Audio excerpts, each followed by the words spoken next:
Ya pemirsa, saya masih bersama dengan Direktur Eksekutif Indikator Politik Burhanuddin Muhtadi. Mas Burhan, barusan kita lihat soal Jakarta. Ya. Jakarta memang sudah kehilangan status ibu kota, walaupun masih menunggu ya keputusan presidennya seperti apa itu ya. Undang-undang IKN-nya sudah ada tapi masih belum terlalu pasti. Tapi pertanyaannya kembali, kalau bicara Jakarta, Provinsi Jakarta, apakah memang masih sestrategis sekian periode yang lalu untuk memunculkan calon pemimpin bangsa ini di level yang lebih tinggi, Mas Burhan? Masih. Jadi Jakarta masih memimpin sebagai pusat bisnis, pusat media, pusat pemerintahan meskipun pelan tapi pasti akan digeser ke IKN. Tetapi sebagai pusat informasi masih. Dan itu yang menjelaskan mengapa banyak sekali pihak yang berkepentingan terkait dengan pilkada di Jakarta, dan itu yang menjelaskan pula mengapa tarik-menariknya sangat kuat. Dan pada titik ini saya agak berbeda ya dengan Bung Habib yang mengatakan putusan MK terkait dengan penurunan threshold ya, itu tidak berpengaruh secara signifikan. Sangat berpengaruh. Temuan Bawaslu menunjukkan kalau tidak ada putusan MK yang menurunkan ambang batas pencalonan kepala daerah, itu ada lebih dari 100 wilayah yang kota kosong. Nah, karena ada putusan MK yang menurunkan batas minimum pencalonan, akhirnya jumlah kota kosong berkurang menjadi 41.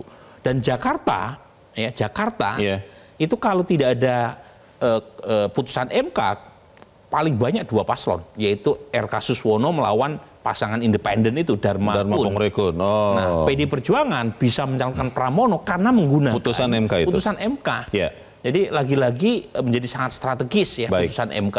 Selain tentu saja kita saksikan ada anomali ya dalam konteks ini. Betul. Saya sebut anomali karena begini, Leo. Biasanya partai-partai itu, apalagi untuk wilayah strategis seperti Jakarta, itu mencalonkan paslon yang punya nilai elektoral tinggi. Nah, ini peringkat pertama dan peringkat kedua menurut survei Anies maupun Ahok tidak dapat tiket. jadi memang lagi-lagi ada kepentingan politik yang lebih besar yang sedang ditempuh, sehingga Jakarta kita saksikan sekarang itu relatif anti klimaks ya. Nama-nama calonnya tidak segreget misalnya kalau dibandingkan dengan pilkada Jakarta sebelumnya. Kalau 2 nama yang tadi Mas Burhan katakan itu masuk, itu luar biasa begitu ya. Tapi karena Mas Burhan sudah bicarakan soal kota kosong, saya akan menyapa juga narasumber lain yang sudah bergabung lewat sambungan Zoom, anggota Dewan Pembina Perludem Titi Anggraeni. Mbak Titi, selamat pagi. Kalau kita melihat Mbak Titi, tadi Mas Burhan mengatakan, mengomentari sebelumnya pernyataan dari Mas Habibur Rahman dari Gerindra yang mengatakan bahwa putusan MK yang terakhir itu tidak signifikan. Mas Burhan mengatakan signifikan, mengurangi kota kosong di sekian daerah. Tapi apakah memang benar Mbak Titi, kota kosongnya itu bisa diminimalkan dalam pilkada November nanti dengan putusan MK itu, atau seperti apa Mbak? Iya, berdasarkan data jelas memang keberadaan putusan MK mengurangi jumlah kota kosong di pilkada kita. Jadi kalau diperbandingkan antara pilkada antara rentang 2017 sampai 2020 yang diulang kembali di 2024 ya, karena sama-sama 545 daerah, itu ada penurunan. Kalau antara rentang 2017 sampai 2024 dari 545 daerah pilkada 2017 sampai 2020 itu 50 daerah bercalon tunggal. Nah, di 2024 berdasarkan data terakhir kemungkinan itu 36 daerah. Jadi dari 9,17% menjadi sekitar 6,4%. Lumayan itu turunnya kan sampai 3% lebih. Dan berdasarkan data dari Ketua Bawaslu yang pernah disampaikan, kalau tidak ada putusan MK 60 Bang Leo dan Mas Burhan, itu calon tunggal bisa di atas 100 daerah.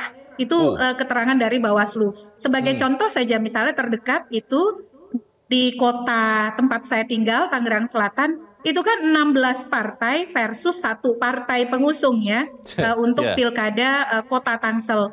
Di Bogor juga demikian, 16 versus 1. Yang mana di 1 ini dapat tiket karena putusan Mahkamah Konstitusi.